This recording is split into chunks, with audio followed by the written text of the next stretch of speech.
کچھ اشعار کچھ الفاظ بھیجے ہیں. حیدر تیری پرواز پہ دنیا ہوئی حیران, حیدر تیری پرواز پہ دنیا ہوئی حیران, کس فکر و خطابت پہ ہے برہاں تیری شان. اللہ کرے سیدنا فیض سمیٹے, ہاں رنگ برہانی سے سجا ہے تیرا ایمان. سبحان اللہ. جزاک اللہ حضور, تشریف لائیے گا. ماشاءاللہ ماشاءاللہ. ایک بار ریسرچ کوسچن آپ لوگوں کو بتا دوں میں کہ بین المدارس یکجہتی کے لیے آخر ہم اپنے بین المکاتب علماء و مشائخ کے احترام و دفاع کی تحریک کیوں نہیں چلا رہے ہیں؟ تمام حاضرین, خواتین و حضرات اور مسجد نشین علماء کرام اور مشائخ, السلام علیکم ورحمۃ اللہ وبرکاتہ. بین المدارس تحفظ علماء کرام اور مشائخ,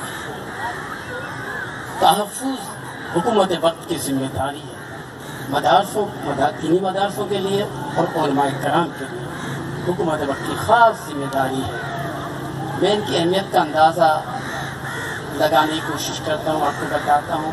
میں مخاطب خواتین حضرات اور بچوں سے, علماء کرام کو ان سے بہت زیادہ جانتے ہیں, لہٰذا بچوں کے لیے میں کہوں گا کہ نبی کریم صلی اللہ علیہ وآلہ وسلم آپ ہند کی طرف دیکھ کر سلام پڑھا اپنے بھائیوں کے لیے. تو صحابہ کرام نے عرض کی کہ مولا کیا ہم آپ کے بھائی نہیں ہیں؟ تو آپ نے فرمایا نبی کریم صلی اللہ علیہ وسلم نے کہ آپ تو میرے اصحاب ہیں اور وہ میرے علماء کرام ہیں. اس سے اندازہ لگا لیجئے تو علماء کرام کی کیا اہمیت ہے. پھر ہم دیکھتے ہیں کہ مغل بادشاہوں نے, خاص طور پہ اکبر بادشاہ نے دین اکبری کو متعارف کرایا, جو بہت خطرناک تھا اسلام کے لیے, بہت زیادہ خطرناک تھا.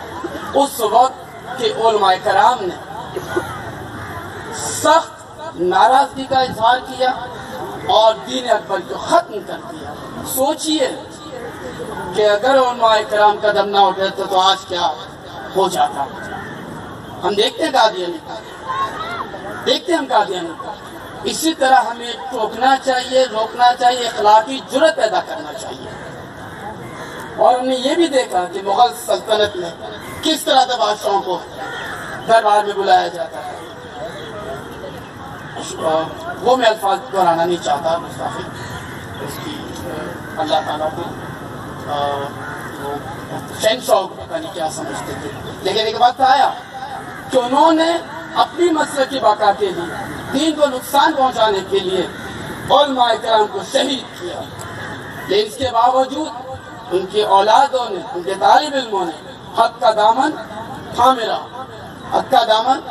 رکھا. میں یہ خاص طور پہ کہوں گا کہ عالم کی موت اصل میں عالم کی موت, عالم کی موت اصل میں عالم کی موت ہے. اب تک کئی علماء کرام کو دہشت گردوں نے شہید کیا. ان کا مقصد اسلام کو نقصان پہنچانا.